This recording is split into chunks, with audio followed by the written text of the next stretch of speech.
friends, இன்னைக்கு நம்ம சேனல்ல நம்ம ரொம்ப டிஃபரண்டான டிஷ் செய்ய போறோம். அது என்னன்னு பாத்தீங்கன்னா சொய்யம். அதுக்கு தேவையான இன்கிரிடியன்ட்ஸ்லாம் இங்க பாத்துக்கலாம்.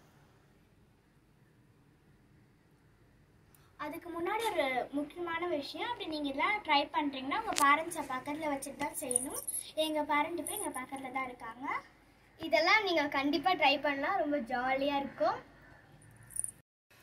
இப்போ நம்ம சொய்யத்துக்கு தேவையான பூர்ணம் செய்ய போகிறோம். அந்த பூர்ணத்துக்கு நம்ம வேக வச்சிருக்க கடலைப்பருப்பு போட போகிறோம்.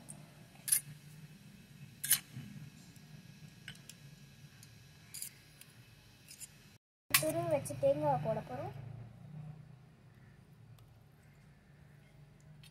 இப்போ நம்ம கல் இல்லாத வெல்லத்தை பொடி பண்ணி வச்சுருக்கோம், அதை இதில் போட்டுக்க போகிறோம். நம்ம ஏலக்காய் பொடி போட போகிறோம். இப்போ நம்ம இது எல்லாத்தையும் போட்டு மிக்ஸ் பண்ணிக்கலாம்.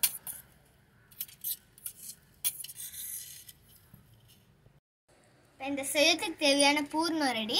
இது வந்து கோதுமை மாவு. இதில் லைட்டாக உப்பு போட்டு நாங்கள் தண்ணி ஊற்றி கலந்து வச்சுருக்கோம்.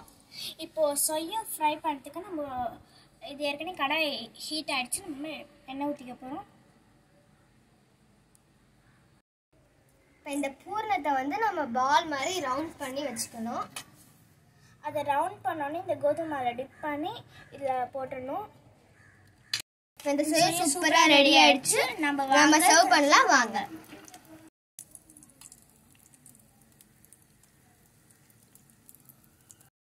இப்போ இந்த சொய்யம் சூப்பரா ரெடி ஆயிடுச்சு. நாங்க சாப்பிட்டு பார்த்து எப்படி இருக்குன்னு சொல்றோம்.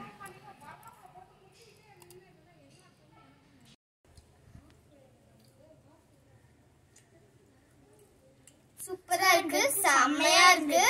உங்களுக்கு எங்க வீடியோ பிடிச்சிருந்துச்சுன்னா லைக் பண்ணுங்க, ஷேர் பண்ணுங்க, சப்ஸ்கிரைப் பண்ணுங்க. பாய்.